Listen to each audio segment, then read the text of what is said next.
What's good, YouTube? Swiftly here, back with another NBA 2K25 video. And in today's video, I have another episode of Rare Builds for you guys, as you can see on your screen.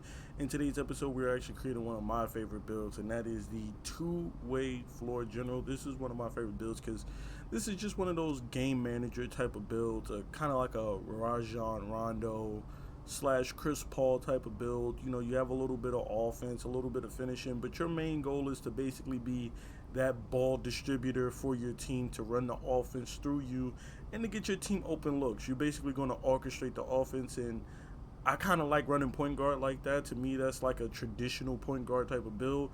So yeah, man, let's jump right into the build. Now, I went 6'6" on the height. I definitely went down to 195 on the weight so we could get gold lightning launch with that 86 speed with ball.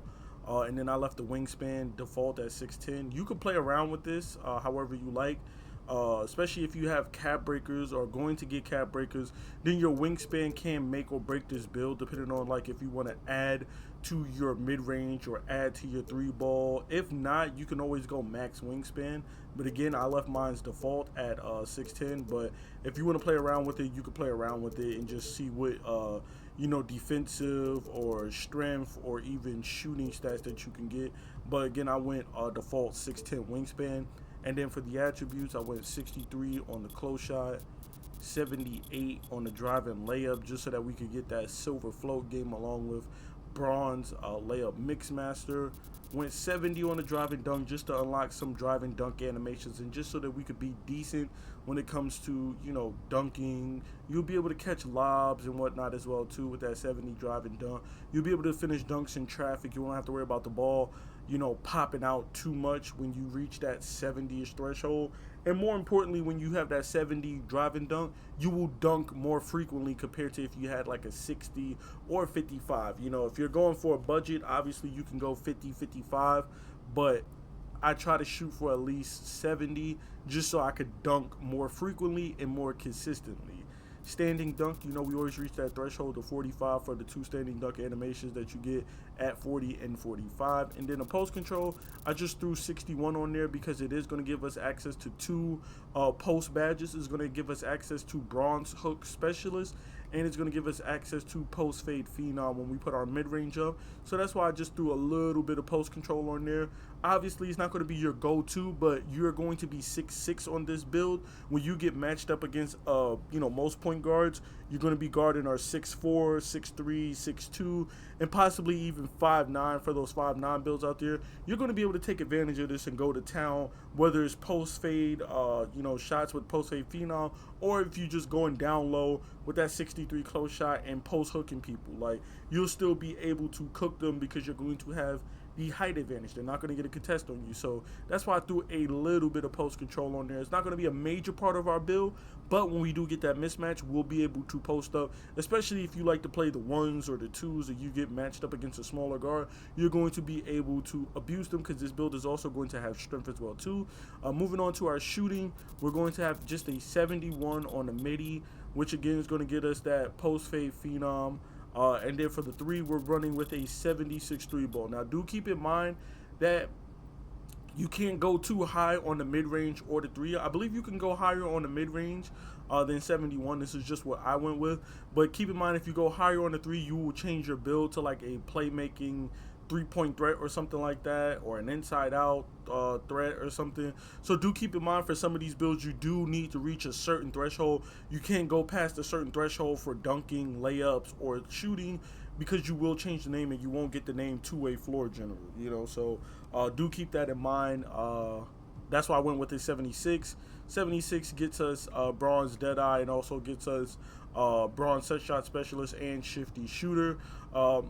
I would have liked to go into 78, but 78 will change your name.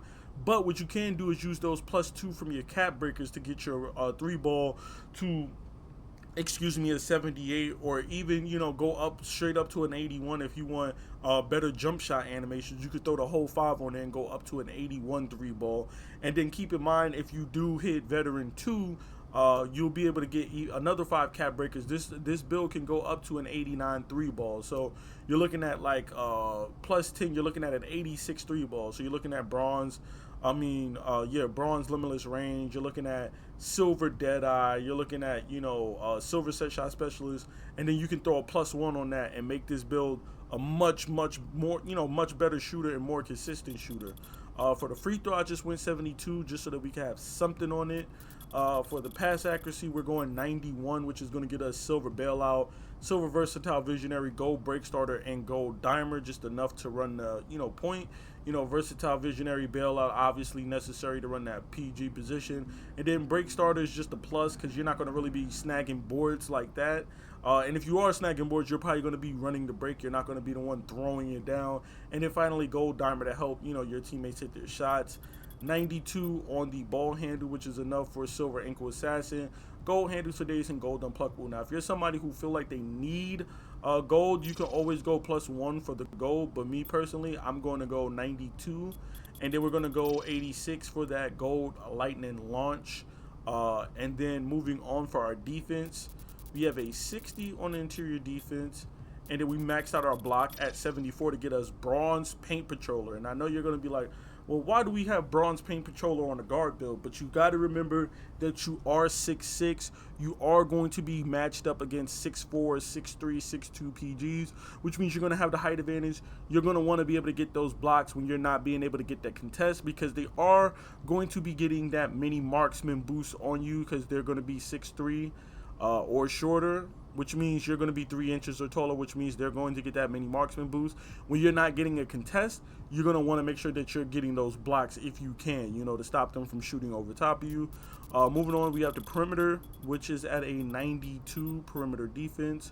And then our steal is at a nice 91, netting us gold glove and gold interceptor, so we'll be able to play on-ball steals and play those passing lanes. And then we also have 92 perimeter, which is going to get us gold challenger, on-ball menace, pick dodger, and we'll also have a Hall of Fame off-ball pest as well on this badge, which is actually pretty nice. Excuse me, on this build, not badge, which is actually pretty nice. For the rebounding, we got a 26 offensive rebound because that's what we had left over.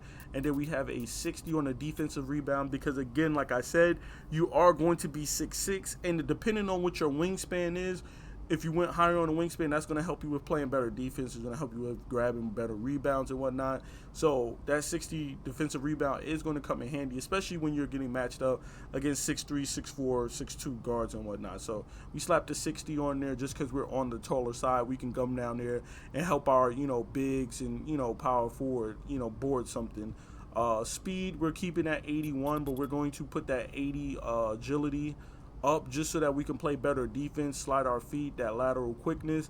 You see us going 80 gets us gold on ball menace. It's going to get us gold pick dodger, bronze shifty shooter, and silver slippery off ball. And then finally, we're going to put that strength up to a 67, which is going to get us bronze physical finisher, and it's going to give us silver strong handle. So we'll also be able to get to the rim to use that 70 driving dunk and that 78 driving layup.